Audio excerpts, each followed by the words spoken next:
Alright, so good day guys and welcome back as always to the Formula Sports channel, and thanks for being here.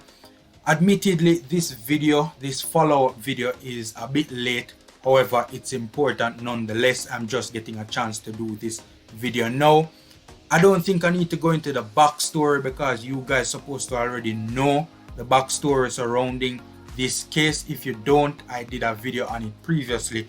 You guys can find it and watch it, and it was covered extensively by basically every platform in this space, right? The first thing I want to say is that from my research, my understanding is that these forgery allegations of a minor's signature of the minor in question, he was a minor at the time, he's an adult now, but these allegations were floating around long before Craig Butler got into the equation.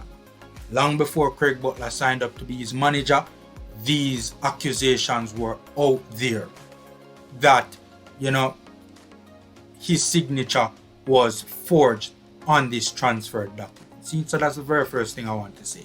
Secondly, the transfer document is on your screen, ladies and gentlemen. This transfer document was given to me by none other than Rudolph Speed. The allegations are that Cavaliers Football Club forged his signature. Those are the accusations that are out there, right?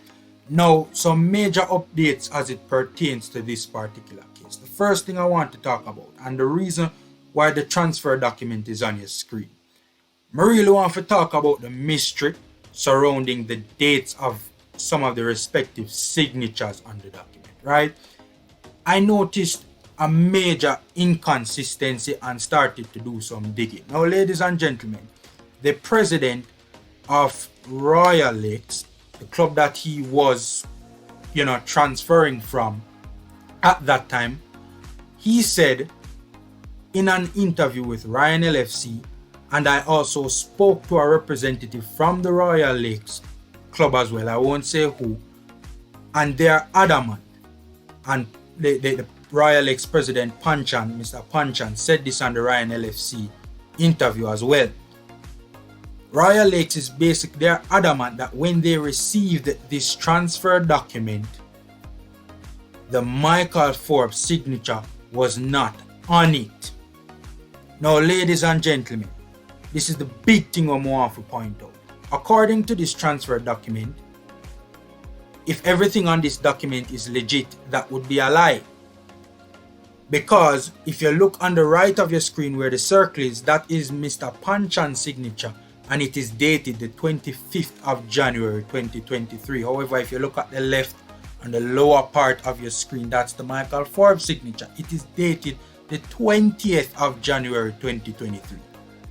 Now, ladies and gentlemen, the Royal Lakes camp are adamant that they are telling the truth. When they received the document, the Forbes signature was not on it.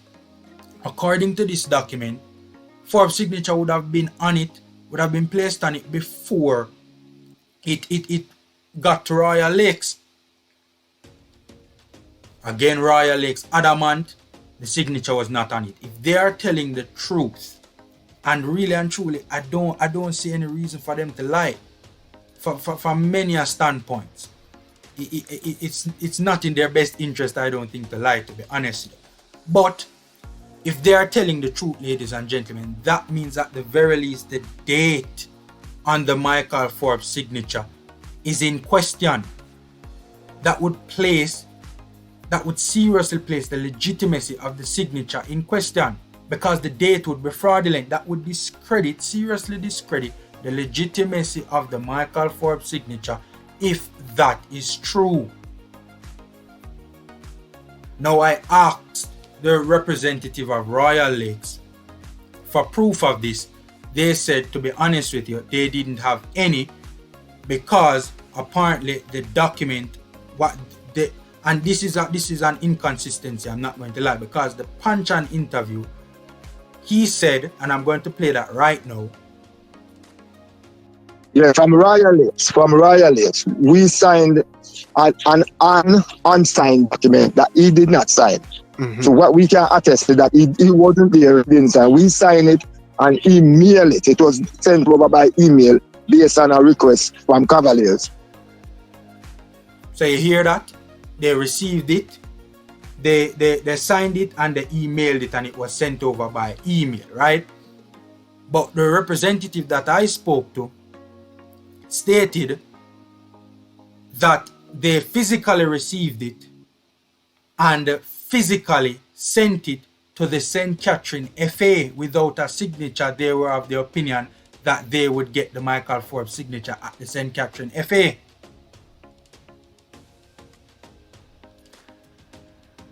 The thing, ladies and gentlemen, this whole issue with the signature, you know, because the fact of the matter is, you know, there's something seriously wrong here. Even the representative that I spoke to from Royal Lakes admitted that the thing kind of, like, something is off.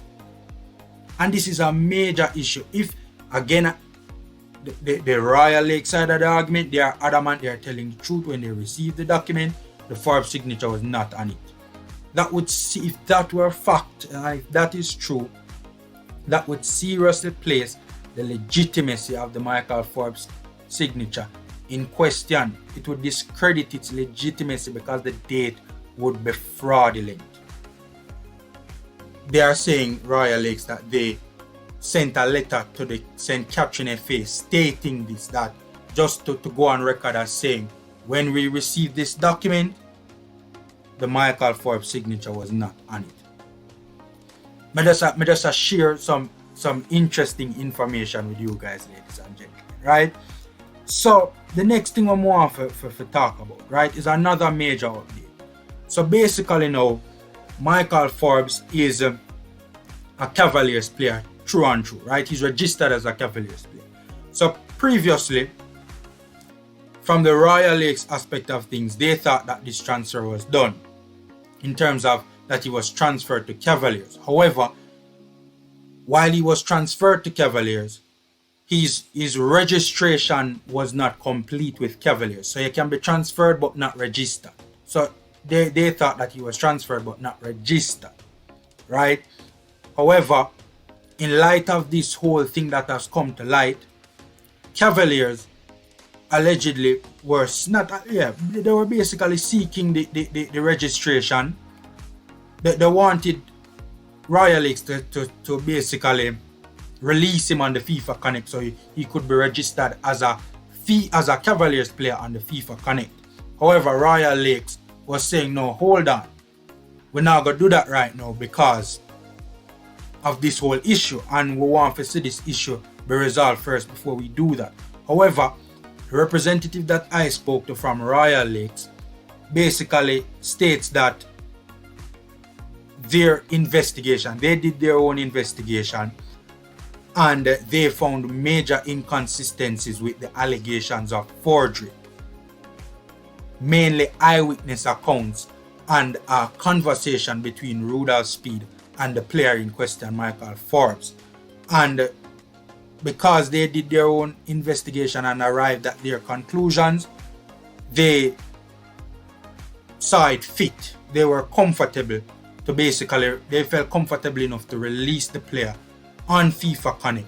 So he's now over from my understanding of it, he's now a Cavaliers player on the FIFA Connect, fully registered with Cavaliers on the FIFA Connect, right? He was previously, now where they stand, Royal Lakes, he was previously transferred to Cavaliers, even though they were initially question marks over that, even from the Royal Lakes camp, but now they have arrived at the conclusion, given the findings of their investigations, that he was previously transferred to Cavaliers, but not registered on the FIFA Connect with Cavaliers. And Rudolph Speed had spoke about that on a coach's desk interview, saying that, if memory serves right, he said that because they didn't have a picture or something like that, they didn't complete the registration on FIFA Connect. So basically the transfer was complete, the registration was not. However, now Royal Lakes has released the player on FIFA Connect, and he is now a Cavaliers player on the FIFA Connect. So ladies and gentlemen, this whole thing is very interesting. As it pertains, I will say this much. Royal Lakes did their investigation based, their conclusions were based mainly on eyewitness accounts, multiple eyewitness accounts, and also a conversation with Speed and the player Michael Forbes. Now, I'm privy to that conversation as well because I've seen that conversation. And I must say that that conversation, those text messages and voice notes, it does show a major inconsistency in the allegations, in some of the allegations, because basically the player was trying to put forward a narrative. The player in question, Michael Forbes, was trying to put forward a narrative that he didn't really have any real connection to Cavaliers. However, based on those conversations, there does appear to be an inconsistency where that is concerned, right? From that evidence, there's a major, the player in question, Michael Forbes, had a major connection to Cavaliers. To be fair, though that conversation does not prove that he's actually signed to Cavaliers. So that is very important to note. The conversation does not prove the signing. However, it does prove that there was a serious connection between the player and Cavaliers, a larger connection than it appears as if the player was willing to admit publicly, right? However, some people are willing to jump to conclusions based on that conversation that he was indeed a Cavaliers player, actually, signed this transfer document. I'm not willing to go that far. As I said, the conversation doesn't prove that he actually signed this transfer document, and it doesn't prove that he didn't do it either. And he allegedly stated that he only trained one time at Cavaliers. The conversation seems to suggest that does not appear to be the case. But the mere fact that he trained multiple times at Cavaliers does not prove that he signed this transfer document either. Simply because the Jamaican context, ladies and gentlemen. Ballers, especially young ballers, they're all about the place at varying clubs that are train all about the place, without actually signing to the club or signing a transfer document or signing a contract. So, these are major updates that I thought I would share with you guys. Again, Royal Lakes adamant when they received this document on your screen, the Michael Forbes signature was not on it. Knock up the likes button, subscribe and share, ladies and gentlemen. Hit me up in the comment section and let me know what you think about this issue. Take care, guys. Stay safe, and until next time.